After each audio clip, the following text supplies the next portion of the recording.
Hi. Hola. Hi, hier ist Mr. Döse. This is Michael Bradley. Hey, I'm Memphis. Hey. Hola. Hello. I'm here with soccer.com. Soccer.com. Soccer.com. And I'm talking with my friends soccer.com. See you soon.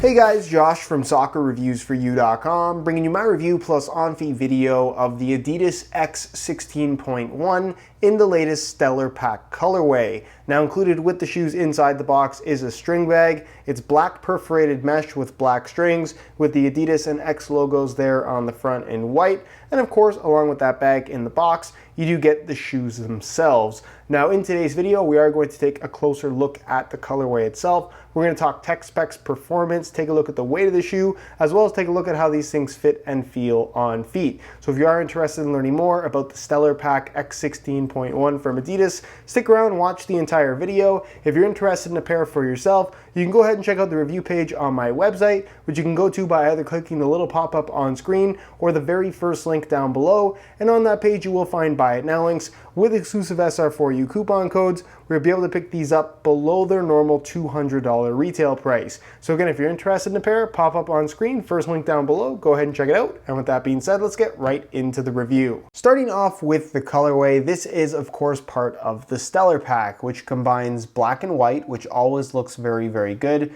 with a hint of gold that I think looks absolutely fantastic. Definitely my personal favorite colorway of the X16.1 so far. Now the upper, the majority of it I should say, is white, and it does have kind of more of a sandpaper-like texture to it that we saw on the most recent kind of blackout colorway of the X16.1. I made a video on those not too long ago. This seems to be the new texturing that they're going with, and you can see they also incorporated this star pattern as opposed to the torn pattern, which again looks a little bit different. I actually like how this looks more than the tearing, if I'm completely honest with you guys, but it doesn't really impact performance, and that's something I'll talk about a little bit later in the video. You have the embossed X and TechFit branding right there in kind of like an off-white color. Not sure why it's an off-white, but it is. The laces are white as well, with some kind of gold speckling throughout, which also looks very, very good. And then of course, the front half of the sole plate is translucent white,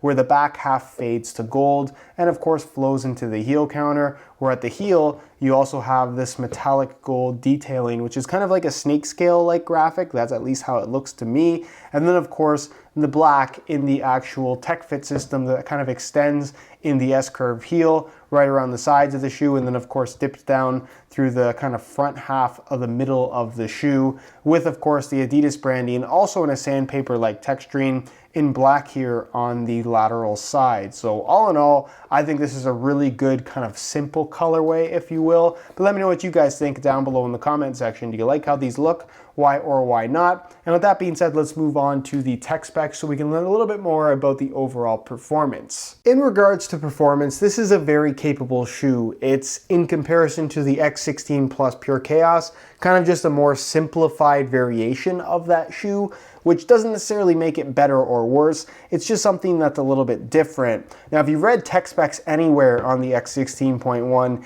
it's a little bit confusing. They list the upper as being a TechFit upper. You can actually see the branding right here embossed on the upper itself. But what that does not explain is that there are multiple different materials. You have your main synthetic for the majority of the upper, and then you have this kind of elasticated textile material more so towards the top and heel area, also flowing into the S-curve. So what exactly is going on? Basically, for the white part that you see here, as well as the gold wrapping around the back of the heel, you have a synthetic leather material.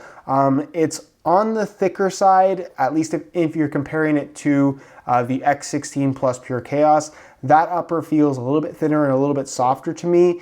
And again, while this isn't thick, it's not quite kind of super thin like a mercurial vapor, as you might expect based on how this shoe looks. The general shape of the shoe, especially considering that it does have a sprint frame construction, I guess a lot of people would want to compare these to older F50 Adizero models. And out of everything Adidas makes at the moment, this would be kind of the most similar thing to that. although the overall experience of wearing these and the feel that they offer, like I said, is a fair bit different. The touch on the ball is thin, but not overly thin. It doesn't necessarily have kind of a true barefoot feel, and there is some padding to the material itself, especially considering that there is kind of a somewhat padded liner on the inside. The one thing I will say about this upper that I'm not too crazy about is this transition point right here. You're gonna have this on the Pure Chaos as well. And again, you don't notice it all that much when the shoe is on your foot, but I just think it's kind of a clunky way of doing things that just doesn't look the most premium. But again, not really an impactful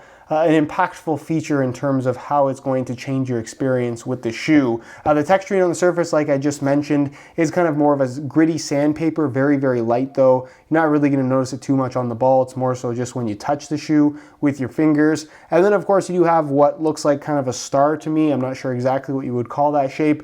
That's embossed throughout the entire upper as well. Again, in place of the tearing texturing, but again, not a big difference in regards to actual feel. They also incorporated this little kind of extra piece here, kind of as a reinforcement in a high wear zone, I suppose. There has to be some reason why they put that there, but that's there mainly for durability reasons. And then you also find that most tech specs read that this does have non-stop grip texturing.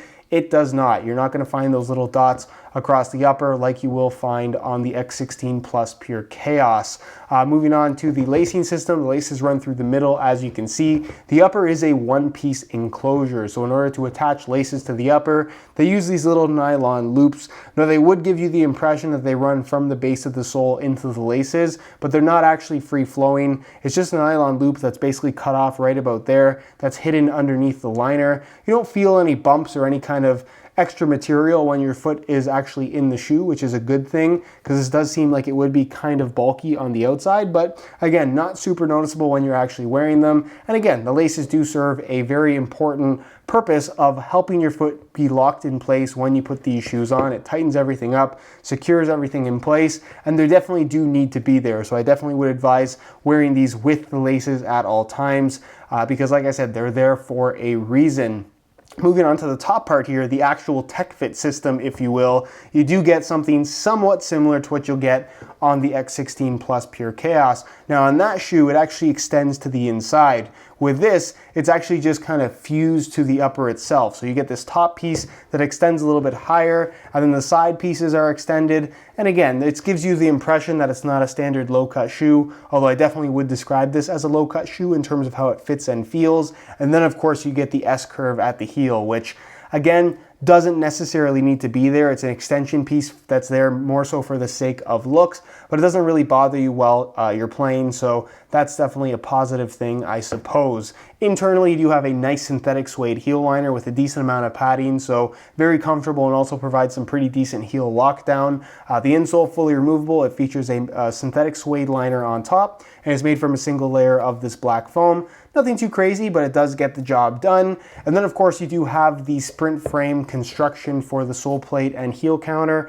External heel counter, as you can clearly see, flows into a one-piece sole plate that's made from a TPU plastic. Decent flexibility through the forefoot and toe box area. The ribbed stiffener bars running through the midfoot, and of course the FG-AG stud pattern that is exclusive to the X line. Same layout you're going to find across all Adidas models at the moment, but with slightly different shaped studs. In the case of this shoe, they're all kind of randomly shaped, almost look like little kind of Pac-Man heads to me in certain areas, and kind of teardrops in other areas.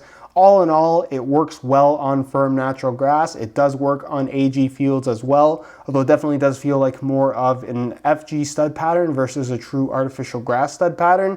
Nonetheless, it gets the job done. I really wouldn't say this is better or worse than any of the other Adidas stud patterns, given that they are pretty much all the same layout, but like I said, it gets the job done, and if you've worn an Adidas shoe in the last couple of years, you kind of know what to expect with this particular stud pattern. In regards to weight, the X16.1 is a decently lightweight shoe. Of course, for the sake of the video, I'm going to weigh them for you today in real time. Keep in mind that this is a brand new pair in a size 9 US. We're going to throw them on the scale, and you can see that they weigh in at 7.6 ounces, the equivalent of 215 grams. So they're right around the same weight as the Pure Chaos, which is of course $100 more expensive.